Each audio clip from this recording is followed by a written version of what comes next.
You're listening to Tavern Sports Radio Network. Show me the money! Show me the money!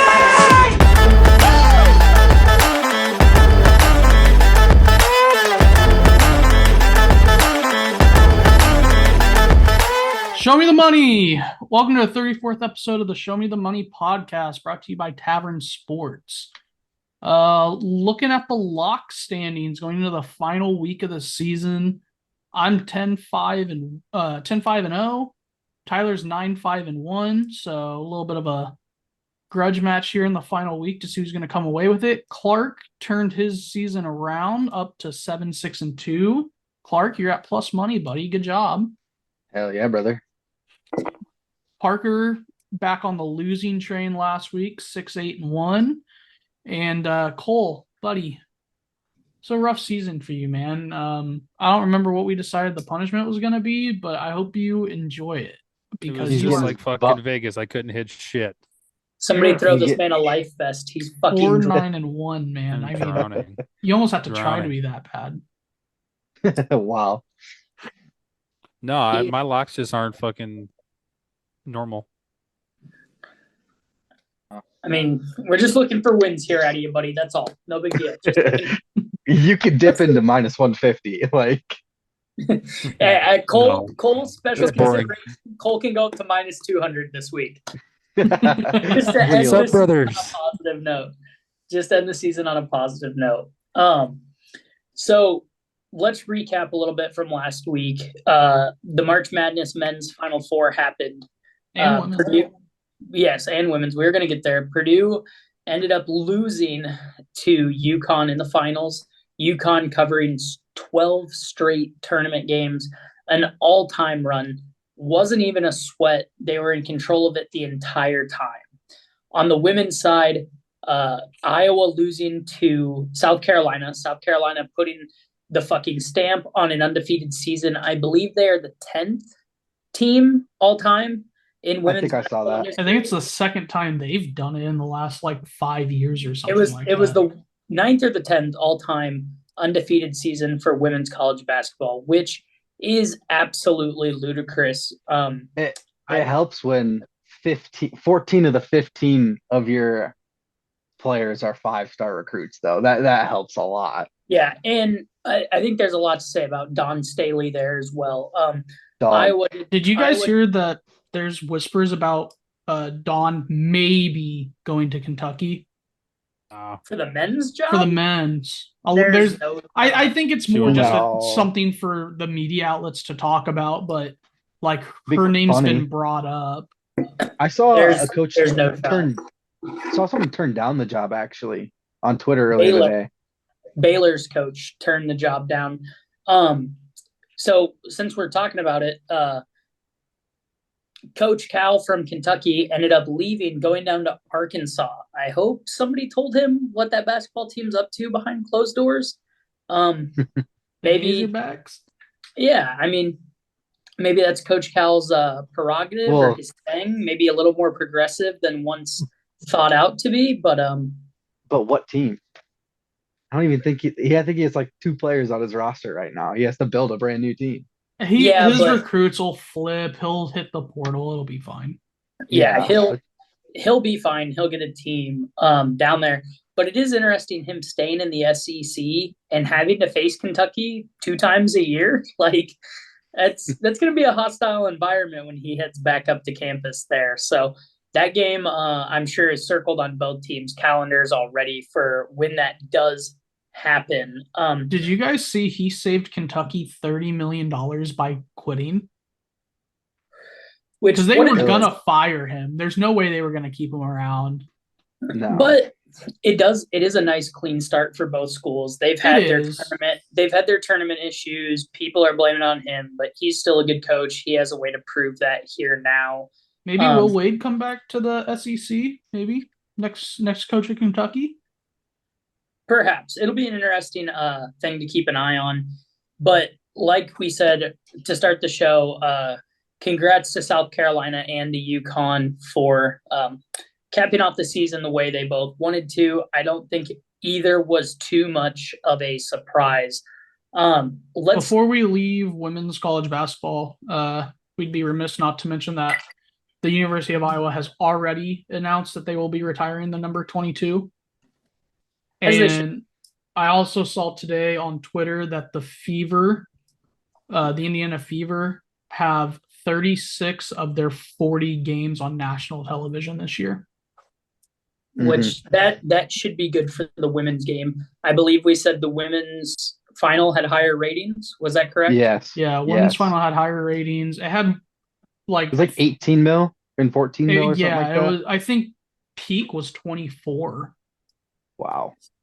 I mean, super interesting, super good for the women's game. Them getting the WNBA on national TV, Caitlin Clark on national TV, going to be a good thing for the WNBA, I think. Hopefully they do right by her and build the storylines up and everything like that so they can actually expand that business and make some good revenue and get some asses in seats. Well, and if next year the women's NCAA like attendance and viewership numbers go back down to what they were, I hope all the Caitlin Clark haters fucking eat crow. And the only people that hate on Caitlin Clark are the women in the NBA right now. Literally, that's all I see is vets just shitting on Caitlin Clark. I'm like, there's such haters. I'm not a Hawkeye fan, and I think she's literally one of the greatest to ever do it. Yeah, I mean, there's something to be said. I'm sure, like NBA guys were saying the same thing about Kobe and LeBron when they were coming out of high school. Like, they're worried about their jobs being taken. They're worried about being shown up by the new hot item. So it will be interesting. Hopefully, the jealousy does not take away from the product, and like we can actually see some good things come out of this. Hopefully it just builds up more intense rivalries, and hopefully the Fever can put a cast around Caitlin Clark to try to be competitive. Well, the Fever have the number one overall pick from last year too. Yeah, from South Carolina. The center from South Carolina. So Caitlin's gonna have like a legit center for the first time. Since hitting the worldwide spotlight. I mean, and she'll be around other WNBA talent, which is going to be better than what she was around at Iowa. No offense. Like, it'll be exciting. It'll be the first WNBA game I've ever watched. So for sure, I think definitely going to look at the future on Caitlin Clark MVP. I think it could happen.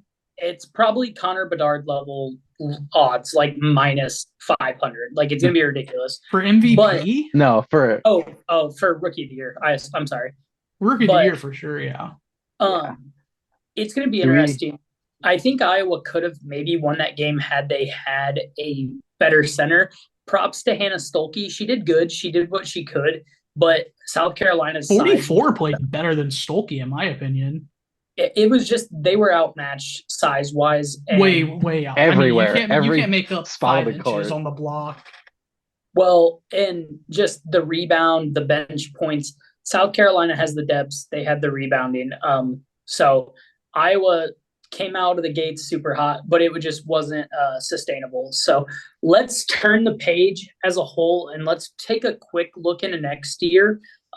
Favorite for next year in the men's bracket is Duke at plus 1,100, Kansas at plus 1,200. I find UConn at the three-peat at plus 1,300 interesting. You're probably not going to get them at any better of a number if you are a believer in the three-peat. I would say get them now before they sign even bigger and better recruits. Transfer portal guys, like, this is probably the best price you're going to see them. So if you like UConn to try to three-peat, it's good. Something I wish I would have done this year and I plan on doing for next year is building a portfolio per se of NCAA men's winner tickets. So like if a team hits a slump in the middle of the year, let's just call UNC just for the giggles. Like if UNC goes on a little bit of a skid, picking them up at a higher price, knowing they're a tournament team and can be dangerous and could make a run.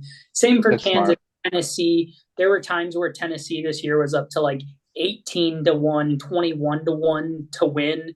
And then they get into the tournament and it's like 13-1. So that's kind of my plan for next season, and a little look ahead spot for myself is building a championship portfolio. UConn at plus 1,300 feels like the right bet to kick that off with. Alabama plus 1,500, same thing for them. Like we talked about with Iowa, they just weren't able to out rebound UConn in their Final Four game.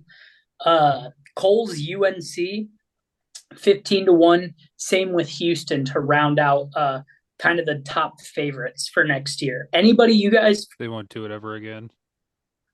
Anybody you guys feel right away off the top? Like Obviously, UConn. Like they were so dominant. Outside of UConn, though, like I like Duke. They're going to be returning a lot of guys. Kansas at the second highest odds kind of confuses me. Like they're going to lose Hunter. They're going to lose the guard. I mean, it's they've Kansas. It's Kansas. Yeah. So, I mean, they'll be in the dance and they'll have guys. But right now, today, not knowing what that team's going to look like next year at plus 1,200, I would not touch that with a 10-foot pole. I mean, kind of what we're talking about is right now anyway is a mix of blue bloods or recent teams with great success. So I mean, it's not really unfathomable to see Kansas at plus 1,200 right now. Talking about that portfolio, Kansas at plus 1,200 right now doesn't really intrigue me. I'd like to see Kansas play a couple games in the Big 12, lose a couple, maybe have a guy go down and see them raise a little bit before I buy that ticket. 12-1 just doesn't feel like enough value to me, like Josh said, with who's coming in, who's filling it in. But it is Kansas. They're going to be there. They're going to have a shot. So Iowa State at 30-1 as well. Yeah.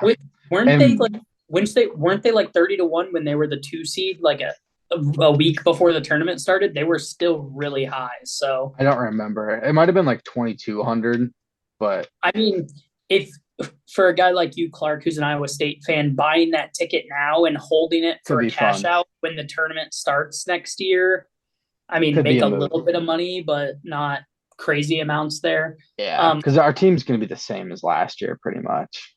Yeah, so definitely some look ahead spots there, but some teams I would still say like be aware of.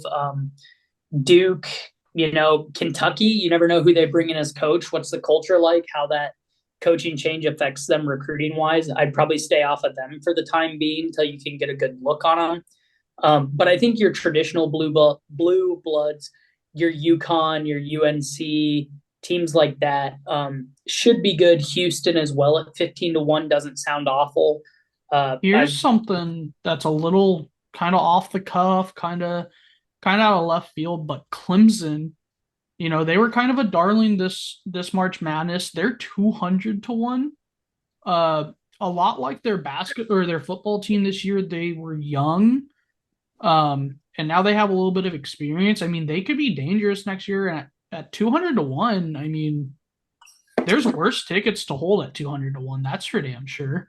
See, I'm more leaning the route of kids from Clemson leave, as Clemson is not a notorious basketball school, and the ACC pretty much goes through UNC, rather than them getting a big recruiting spike out of that. I could see more so the opposite, probably the same for NC State as well.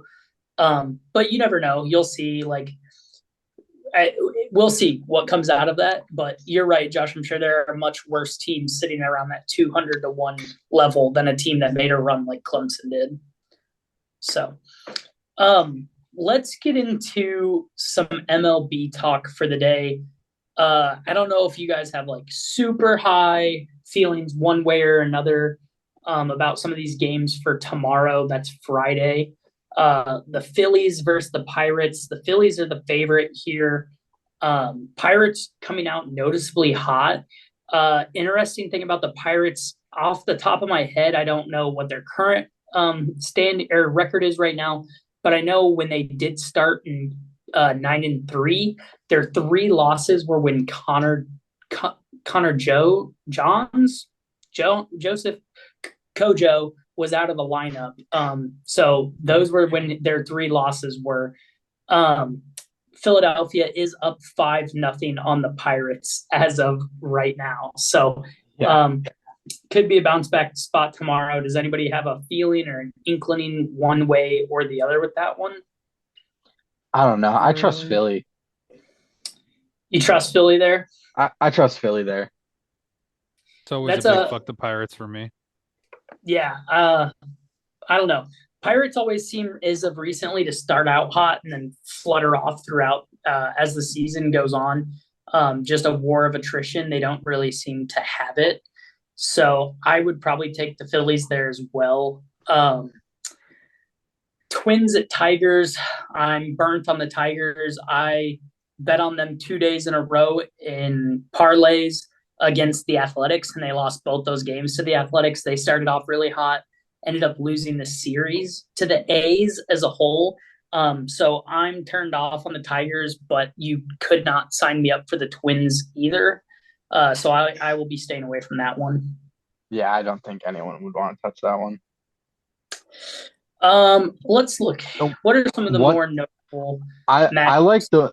I do. Well, it's not notable, but I do like the Blue Jays over the Rockies. I just don't trust the Rockies at all. They're not a good baseball team. Yeah, Guzman pitching for the Blue Jays tomorrow, minus 220. See, my favorite thing with baseball here is if you like a team and they're super heavy on the line like that, maybe betting them in the first 5 innings while you know their starting pitchers going. Notable why you should bet first 5 was Cubs Padres just the other night.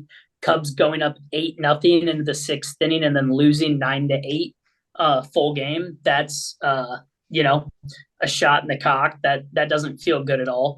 So maybe if you like a team, go ahead and take them first 5 if you like the starting pitching matchup anyway. A line that I don't hate first 5 here tomorrow is going to be Atlanta with Fried on the bump going against the Marlins. Marlins not doing so hot as of right now. They look dead. Yeah, so that's kind of my spot for baseball, I would say, is the Atlanta Braves first 5 innings tomorrow. Other notable matchups, the Rangers Astros always good. I like the Rangers in that matchup. Yeah, not the best pitching matchup to see there, but always a good game to watch. If you'd like a full game money line, I'm actually going to be taking Arizona Diamondbacks with Fott on the mound over the St. Louis Cardinals. Worth mentioning his ERA is super high after his first 2 starts. Yeah, I mean, average of large numbers. It'll come back down at some point, but I really like them tomorrow against the Cardinals team. I guess your last matchup of the night, the Padres going into the Dodgers. Dodgers have Yamamoto on the bump. He's done better from his first outing and some of his spring training outings. Dodgers at minus 200 just looks like it could be a good spot. Always a quote rivalry game there. Not much of a rivalry, pretty lopsided, but could be something to look at for sure there. For tomorrow, also just eased them out, the Padres too. Yeah. Well, they were putting them on them, and then they came back in the 7th inning and scored fucking like 9 runs. So. Yeah, we brought that up just a second ago. For me tomorrow, you could put me down on a Dodgers, Diamondbacks, and the Braves full game money line parlay that's sitting at plus 315 for a little 3-legger. So really bad. That's a ticket that I wouldn't mind holding for tomorrow. This episode of Show Me the Money is brought to you by Tavern Sports, your place to get fun sports content, sportsbook lines and parlays, and of course food reviews with Big E's Ballpark Bites. You can follow Tavern Sports on Instagram at Tavern Sports 2023, TikTok at Tavern.Sports, and Twitter at Tavern Sports 23.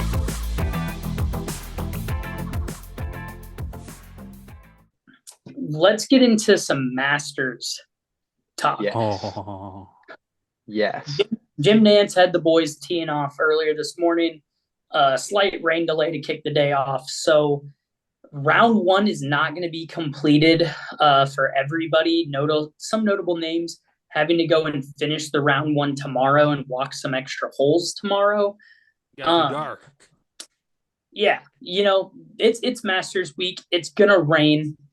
So it is what it is. Ridiculously, right now, Scotty Scheffler is at plus 140 to win the whole Really? thing. Oh, Um, sorry. I like that. I mean, he's won what 2 or 3 already this year. He's hot. He's going for what's the they said it all day today. The crown. He's got the crown at stake with all three. well, They do 4 and yeah, here's the thing. He's a stroke out of the lead. However, still a super long tournament. Plus 140 just seems so short to me. He was a short favorite coming into the week, I believe, at plus 450 before he teed off. But right now, I don't know if you're a big Bryson believer or not, but Bryson at plus 550. he'll fall First, apart. he's No. the first round. He's the first round leader. Could be worth looked holding a damn ticket to good. cash. Yeah, could be worth holding a ticket to cash out Sunday morning. Without that, if that's how you feel, the blue book that we use has the category that you can bet on that is the winner without Scotty Scheffler, and you can get Bryson for plus 360 there if that's kind of your cup of tea. So still some interesting lines out there. Do you guys have a feeling one way lean on a guy that's not Scotty? I have a guy. It's just kind of like I don't really have a bunch of stats behind it, but it's a guy I kind of have a feeling for.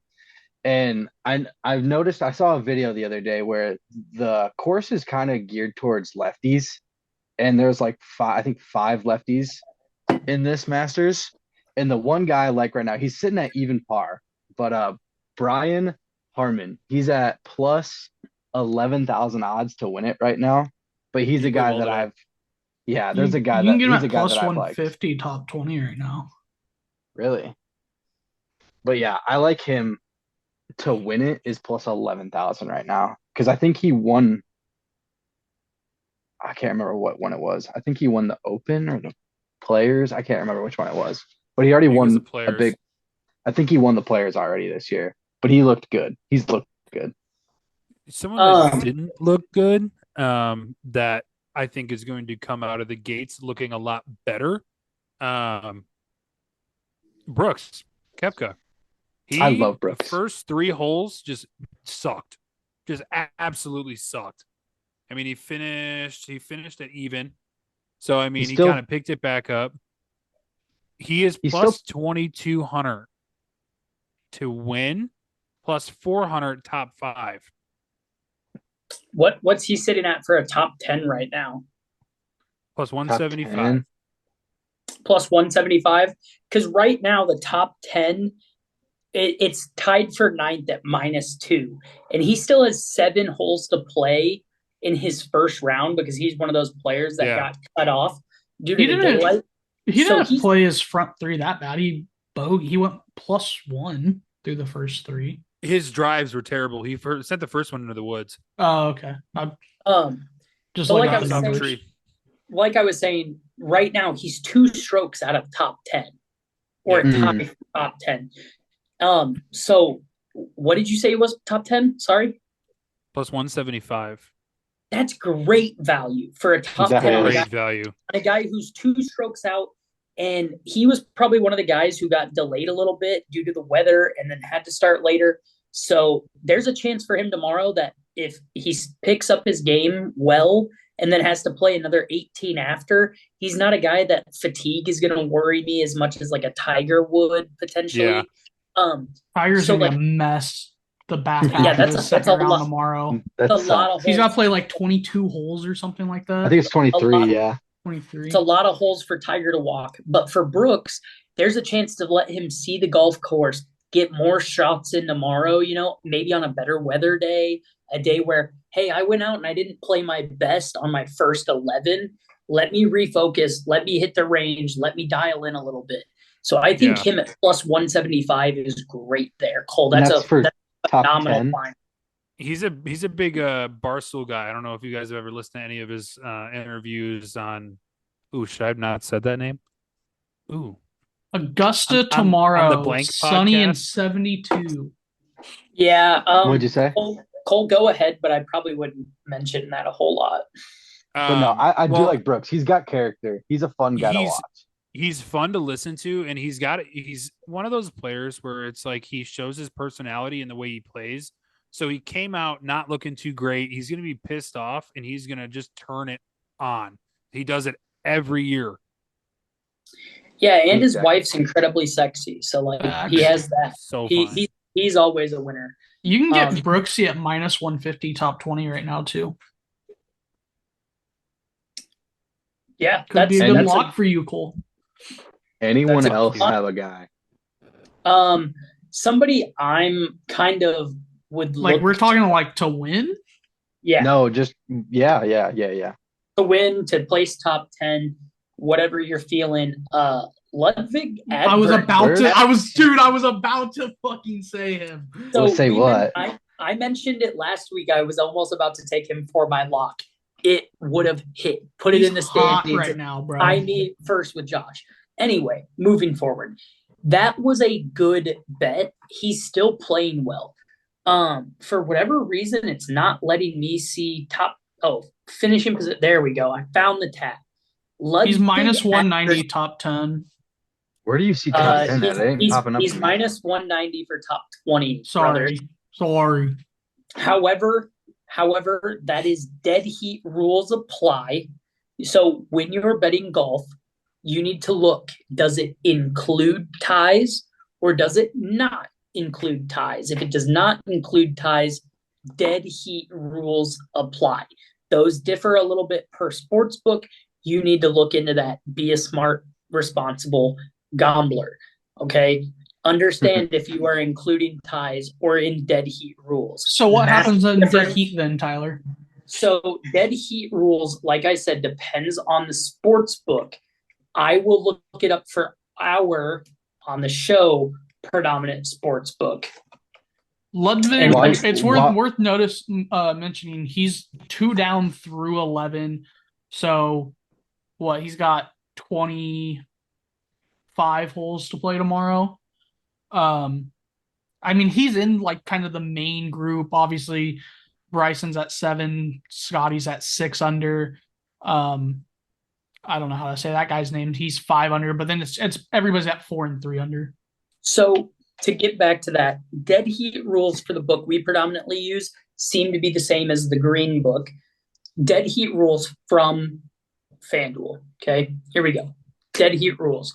Because I had it right for if it was a 2-way, but wrong for if it was more than that. So if it's 2-way tie, what they would do, here's their scenario from their website. You bet $100 on Tiger Woods to finish top 10 in the Masters. His odds are plus 200, but he's tied with another golfer at the end. Half of your bet is lost, so you lose $50. But your other $50 wins the plus 200, meaning your total payout is $150.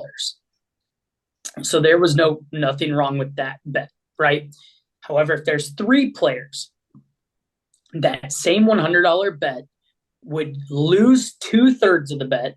So you lose $66 and you are left with a $33 bet at plus 200, which would win you $66 and your payout would be $99, essentially a push. If there were to be more dead heat ties, your $100 bet would go to a $50 bet, to a $25 bet, so on, or $50 to $33, so on and so forth down the line in that case. So it's profitable if you hit, not so profitable if there's a massive tie. So be careful with dead heat rules. Be responsible with it. Look for a line. Look for a book that will just include ties. And you don't have to worry about it. You don't have to sweat it. Nobody here is that big of a sharp where we need to be sweating dead heat rules. So be smart, be responsible with that. And what player are you? I missed what player you guys were just talking about. Who Ludwig Agberg. Ludwig okay. Agberg. He's minus 190, top 20, dead heat rules apply. Another player that I also like, another lefty, is the Akshay Bhatia kid. Have you seen that kid? Heard of him? Any of you? Who? No? Nope. He was on the Corn Ferry for a while. He still might be. I can't remember. But he's to be top 20, finish top 20. He's plus 160 right now, and he's tied for 17th at like -1 right now. But he's a guy I would watch too. I like him top 20, possibly even top 10. That's how I feel about Tony Finau. So the same thing. He's sitting at that 1 under.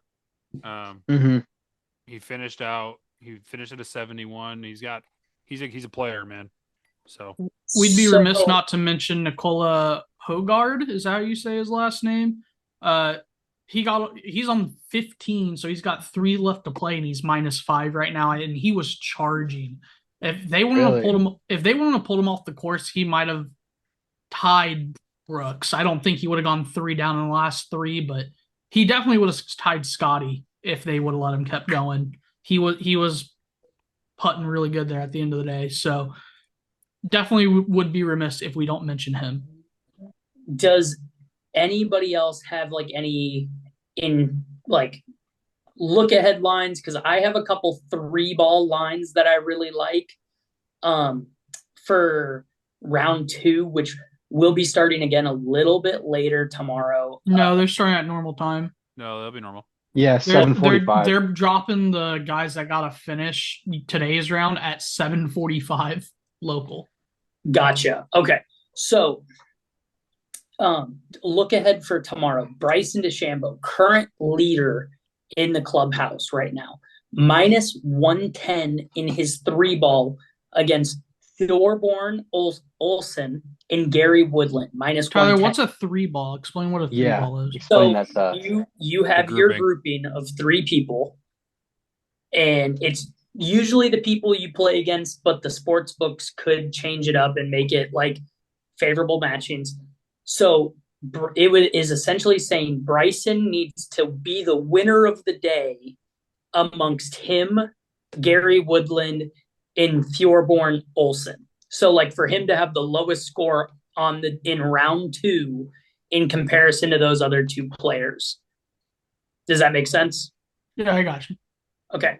So Bryson, current leader in the clubhouse, -110 against Thorborn Olsen and Gary Woodland. Other notable lines. John Rahm, -120. Just looking at that one. Matthew Fitzpatrick's +130, Nick Dunlap +650. So it's kind of a 2-horse race there. Will Zalatoris, Hideki, and Justin Thomas is one I will personally stay away from. Those are guys that have a little too much volatility for me. One that I really liked is Joaquin Niemann at +125 to go ahead and beat Russell Henley and Nick Taylor for the day. The one right below that one I think is really interesting. I think there's good money to be made there on either of the non-favorites. Yes. So what Josh is saying is Scotty is at +120, Rory at +190, and Xander Schauffele at +250. That's a star-studded card. You can live bet 3-ball. So if you take the favorite here in Scheffler off the tee off and see he slips up a little bit, you could take a Rory later or a Xander later and get good value there, seeing how that goes. Other notable lines that I really like that I think are good parlay pieces were, hold on, let me scroll down and see. Siwoo Kim at -125 compared to Emiliano Grillo and Vijay Singh. Not really my big issue there. Cole, one that you might like here, a little plus money action. Brooks Koepka's +110 against love that. Against Brian Harmon and Tom Kim. So if you're going off of name value, some good value there. However, they're projecting that to be at 7:49 p.m. Eastern time. That's one that might take you into a Saturday, quote, Sunday. I don't know how this Masters isn't really fast paced, there's a lot of guys that still need to finish round one. There's a chance the Masters goes into Monday, depending on how the weather fares and how fast the pace of play is. So, gonna be It'll speed up. It'll speed up Saturday. And the weather looks good through the weekend. Tyler, you didn't go quite far enough to hit one more good one. Jordan Spieth, specifically in his round 2. So after they finish the first round tomorrow, he's plus 150. Ludwig Agberg, Tyler, who you and I have mentioned we like, is plus 180 in that 3 ball. And I don't know. How do you say this guy's name? Tagala? Heath Tagala, good golfer. Yeah, he's plus 210 in that threesome there. Yeah. Little bit for me here, something I would like, if you will, cut a leg if you don't like it. I'll take Bryson DeChambeau over Woodland and Olson, Joaquin Niemann over Taylor and Henley, Rahm over Fitzpatrick and Dunlap. That's probably the scariest line, even though it's the heaviest favorite at minus 120. And then I will take Koepka over Harmon and Kim at plus 110. That's a 4-leg parlay at plus 1553. So $100 to win you $1,500, $10 to get you $150, however your betting lies. But that's a little 4-leg 3-ball parlay that I prefer, that I like. I think there's good value in that. You could round robin it if you feel like, but that's a whole other situation. So that's kind of my take on the golf, at least for tomorrow. Going into the weekend, I might be holding several tickets, just depending on how the play is going. One final thing for me, if you like Bryson, get Bryson now. In case he does continue to roll, that price is going to severely drop. Him at 5-1 right now is still very, very profitable in a good line. Tyler, I'm sorry. Did you mention the Koepka Harmon 3-ball? Yes. I like Koepka in his. Anybody else got anything for golf before we wrap up our golf chatter? I do, but I'm saving it for the lock of the week. Hey there, sports fans. Are you tired of the same old boring shirts? Well, we've got something exciting for you. Introducing the Tavern Sports Pocket Tee, where style meets passion for the game. Whether you're a diehard fan or just like the environment, Tavern Sports has got you covered, literally. The best part, because you're listening to Show Me the Money, you can use the code $$ to get 15% off today. So what are you waiting for? Head over to tavern-sports.square.site right now and elevate your game day experience. Tavern Sports. Beer, betting, sports. All right. Now bringing us into the NBA with the last 2 or 3 games of the season here, we have the 76ers that are going to be minus 6.5 versus the Orlando Magic. Personally, I'm looking at the playoff picture here. The 76ers are in a 7 seed right now, and the Magic are in the 5 seed. I don't think it really complicates anything. I think that the Sixers will still be in a play-in spot. They might play their starters. I don't know. But I do like the 76ers here because I feel like Magic might not play everyone. Anyone else got any thoughts on that? The wrong guy to ask for NBA stuff. I'm just asking. Cole, you got thoughts on NBA? Sixers versus the Magic. I think the line's too high. You think 6.5 is too much? I don't know if the Magic are going to play everyone. There's 2 games left in the season. Are they fighting? Magic are in a 5 seed right now, and the Sixers are in a 7 seed. The Sixers are a 7 seed? What the fuck happened to them this season? I think Embiid was out for a while. But I do like 76ers minus 6. That's what I'm going to pick, but you don't have to follow me. I don't mind it. I mean, it's just like I think they're going to play hard because they want a little bit better of a seed to try to get. Yeah. I think they're close. So, I mean, every game matters when it comes to NBA. Yeah, I mean, getting to this, like for our next game, like talking about the next game, the Knicks versus the Nets. The Knicks, I think, are statistically knocked out of the playoffs. No The reason to Magic are play. one game behind the Cavs. Yeah. So I mean, they could try and move up a spot, but what does that even do for them? They would play. Worth mentioning the Sixers are one game behind the Magic. Yes. 3 through I don't think they can 7. statistically fall out. I don't think they're in the playoffs no matter No, yeah, what. none of them can fall out, but I'm saying 3 through 7 in the East are within 2 games of each other. What does Yeah. PB mean? Clinch play in berth. Got it. Oh, yeah. But no, all of the teams that are clinched. Well, I mean, every team's clinched right now. That's in the play-in and playoffs. They're all going to be able to play in the playoffs. But I don't think. I think the Sixers win that game though. I've got Ty doesn't no know interest. shit. Agreed. No, I couldn't give a shit less about NBA. Yeah, the next game is the Knicks versus the Nets. The Knicks getting 10.5 points against the Nets. Nets are statistically knocked out. Knicks are sitting at a 3 seed. 10.5 is a lot to me, but yeah, I honestly wouldn't touch 10.5. That's too much. It's saying that the Knicks clinch playoff positions, so they clinch the 3 seed somehow, even though they're half a game up on the Cavs. I don't know how that works, but go off, I guess. It's weird. We could talk Cavs, Pacers. Pacers is a team I do like, actually. Yeah, Those I mean that's four they're and within a six. game of each other, man. They're within a game Yeah, of each other. So they could swap spots here. I like the Cavs are favored by 3 here, but I like the Pacers more. They couldn't swap. they would No. they would tie. They would be tied. So whoever Yeah, has they'd the be on tiebreaker, tie. I don't know who has that, but That's where the Magic are at too. hmm So if the So I Magic mean, win, Cavs lose. I feel like a couple of teams Statistically, could flip spots these last few games, but at that point, it doesn't really matter unless you're yeah, really, really fighting for the 4 seed. not trying to play the fucking Knicks, whatever.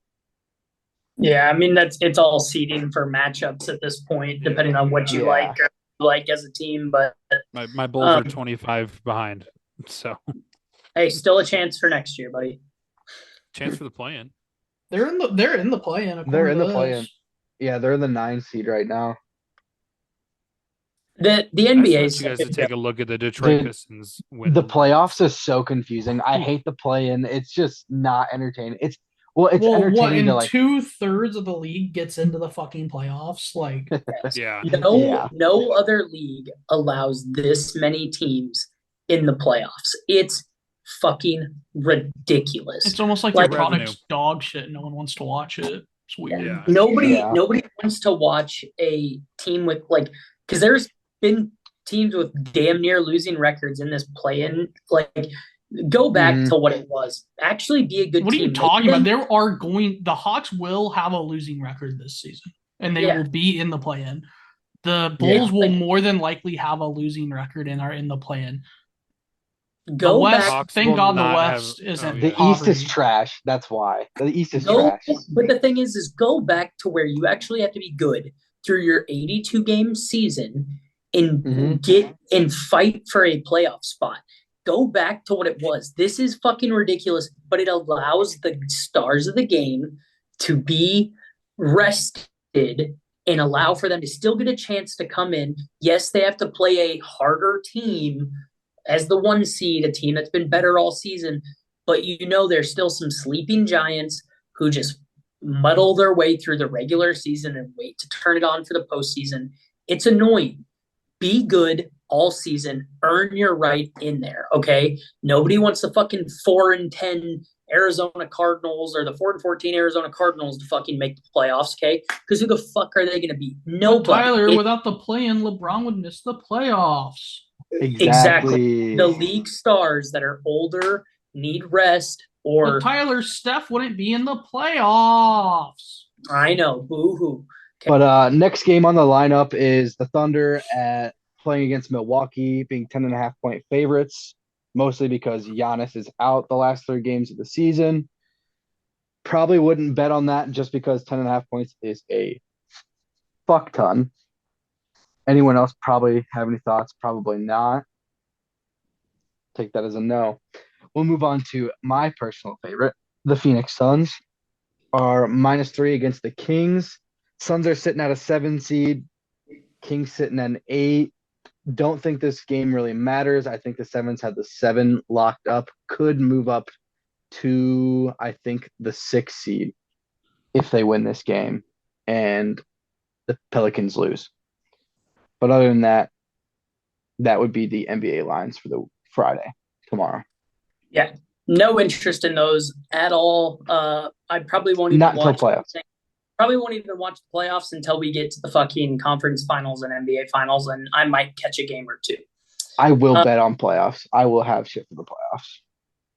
A playoff race that you actually have to be good to get into, on the other hand, the NHL, we talked about it a little bit last week, and it's still worth hitting on real quick anyway.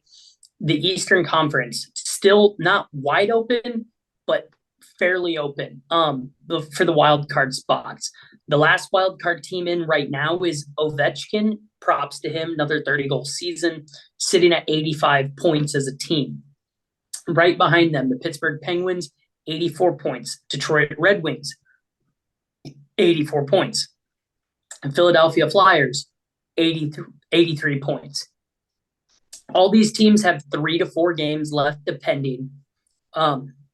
It really is do or die time. The 3rd seed in the Metropolitan is the Islanders at 87. So still a lot of jostling around that could happen on the Eastern side. On the opposite end, on the Western side, everybody is seemingly locked up except for there are 3 teams that are still in contention that could lock in a spot.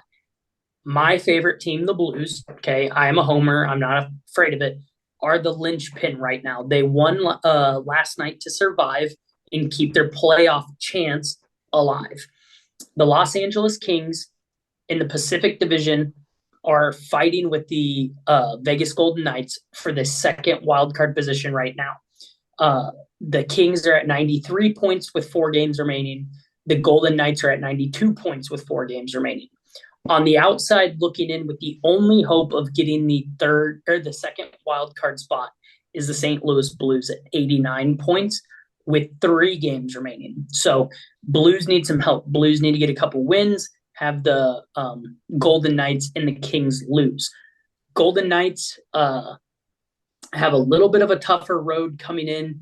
I know that they face the Wild, I believe it is tomorrow night. And then after that, they have, I believe, the Avs coming up at one point. But the Blues have to face a Carolina Hurricanes team tomorrow as well. That is going to be a difficult win on the road. They do have a chance. They do have life. But it's going to be difficult. They have to win this game to stay alive if both the Kings and the Golden Knights win. The Golden Knights have Minnesota, Colorado, and then they finish with Chicago and Anaheim, which should be 2 wins for them. So the Blues really need the Wild and the Avs to win, and the Blues need to pick up a couple here.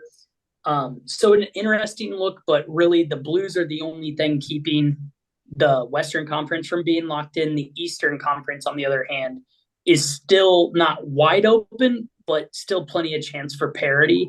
Question. Yeah. Is it top 2 wild card or is it 3 that get in? There's 2 wild cards that get 2 wild card spots? Okay. The top 3 teams from each division and 2 wild cards. So 8 teams out of the West, 8 teams out of the East. Yeah. I'm pretty sure my Coyotes beat the Knights the other night, so that probably helped your Blues a little bit. The Blues have pissed down their legs with 2 losses to the San Jose Sharks in the last 2 weeks, who are one of the worst teams in the league. Yeah. Actually, matter of fact, they're the worst team. Worst in the league. Could be in the playoffs, but we lost 2 games to the Sharks in a week span. So a little bit of rough look there as a Blues fan. So, however, betting worthy if you are a wanting to get in on these teams, you could get a lot of good value, I'm sure, with Pittsburgh or Detroit taking that second wild card spot away from the Washington Capitals, who have it right now. I don't have those lines in front of me, but could be something you could look into. Okay. Last but not least for this show, guys, who would we be if we didn't talk UFC 300, the biggest card of all time? Even the first fight of the night is an absolute banger. Cody Garbrandt versus Divison Figueiredo. Don't punch me in the face because I mispronounced your name. You would kill me. This fight card is stacked from the early prelims to the main cards. There's former champions everywhere. There's title fights everywhere. There's the BMF title. There's so much going on here. Some notable fights that stand out to me with good lines. Bobby Green and Jim Miller on the fair is the second fight of the night on the early prelims, free on ESPN. Everybody can watch those. If you don't want to pay for the pay-per-view or go out to the bar, that's a fight you could place a bet on and watch live for free. So I really like him. I like Divison for Figueiredo money line over Cody Garbrandt in the first fight of the night. I like Bobby Green over Jim Miller in the second fight of the night. I'm going to skip a few fights here, but there are some really good fights still going on, and skip all the way down to Aljamain Sterling versus Calvin Kattar. Former champion Aljo Sterling, only minus 170 as of right now. Going to be a great fight. Go ahead and take him on the money line. Yuri Prohaskevich is fighting Alexander Rakic, I believe is how you pronounce his last name. That is basically a coin flip. Minus 104, minus 122. Yuri, again, former champion, minus I like 104. Yuri in that one. Yeah, minus 104. He's technically the underdog. I will be taking him as well. Getting into your main card, Bo Nickel, former Penn State wrestling standout, is minus 3,500 on his fucking main card debut. A lot of controversy there. A lot of people don't like seeing him over Yuri Prohaskevich or Aljo on the main card, but Bo Nickel is a rising star. I like Bo Nickel by submission. Bo Nickel Nichols by at minus 2,500. What was that, Cole? Bo Nickel sitting at minus 2,500. Check again, buddy. That's minus 3,500. 3,500. That's the blue book. I'm just looking at ESPN. Well, maybe check out ESPN Bet then if that's a sports book you can use. Clark said Bo Nickel by submission minus 115. Minus 115. Good value there. His reach is also 4 inches longer. Yeah, again, notable champion as an underdog. If you do like him, could be good value. I don't know anything about the guy he's fighting, but Charles Oliveira is plus 190, almost 2-1. I like that one. And that could be a main event fight, and it's not on this card. The next fight is the fight for the BMF title. Justin Gaethje versus Max Holloway. I will personally be on Gaethje.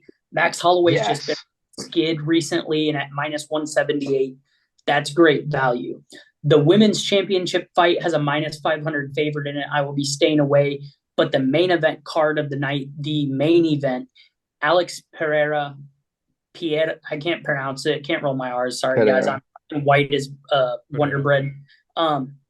Him versus Jamal Hill, again, is almost a coin flip for a championship fight. I will take the champion at minus 138 here. If you take my 6 picks, which were Figueiredo, Green, Sterling, Prohaskevich, Gaethje, and Pereira in a moneyline parlay, that is plus 1647. Going to be worth laying that ticket, but I'll also be having some of these fights on their own. Might dig a little deeper and look for some method of victories in there as well. Clark, what do you got? Also, talking about the championship fight there with Pereira and Hill, they don't think the fight will go the distance here. They have the fight, they have the fight going the distance at plus 2. What does that say? Plus 290 right now. So they think that fight could end early. So I might sprinkle a little money on a few different ways by TKO or knockout, maybe a couple bucks there. I don't know. Yeah. What is Pereira by TKO right now? Plus 135, and Jamal Hill by TKO is also plus 200. You could do a little bit of middling action there and find a way for a profit and hope that it doesn't get to the scorecards. Pereira, known sniper. Jamal Hill has heavy hands. Don't think this fight is going to end by submission either way. Definitely could, but probably not likely. So it's either going to end by somebody getting dropped or by going to the scorecards. And like Clark said, going to the scorecards seems rather unlikely according to the books. So I'll be in on that 6-leg parlay just to hold it. It's a flyer, maybe a half a unit play. However, I will dive into this a little deeper, but we could talk about that all night. All right, Josh, let's get into lock of the week. You are the leader in the clubhouse here. However, I will give us Parker's because he is not here this week. Parker wanted a top 10 bet in the Masters, gave me a list of people to choose from and pick in an order that he sent based off of best odds. He had DeChambeau, but he does not fit our ranking system. He's minus 230 for a top 10. His next favorite was Rahm at plus 280. So Parker taking a plus 280 play for his lock of the week. Notably, his third favorite person that he would have liked to take here was Brooks Koepka, who is actually at plus 175. So based off his text, and I am not reading it wrong, Parker will take John Rahm to finish top 10 at plus 280 to finish out the season. That. You hate it? No, he said he doesn't hate it. Oh, okay. That's Parker, a little bit of a value play there. Parker has sniped a couple bets on the Masters opening round for the listeners. Could have a good eye on this one. But Josh, leader in the clubhouse, where are we going for this one? Yeah, it's a good thing I double checked because I was going to take Ludwig Agbar, top 20, but I cannot. He does not conform to the rules. So we'll go Xander Schauffele, top 20 finish, minus 140. Alrighty.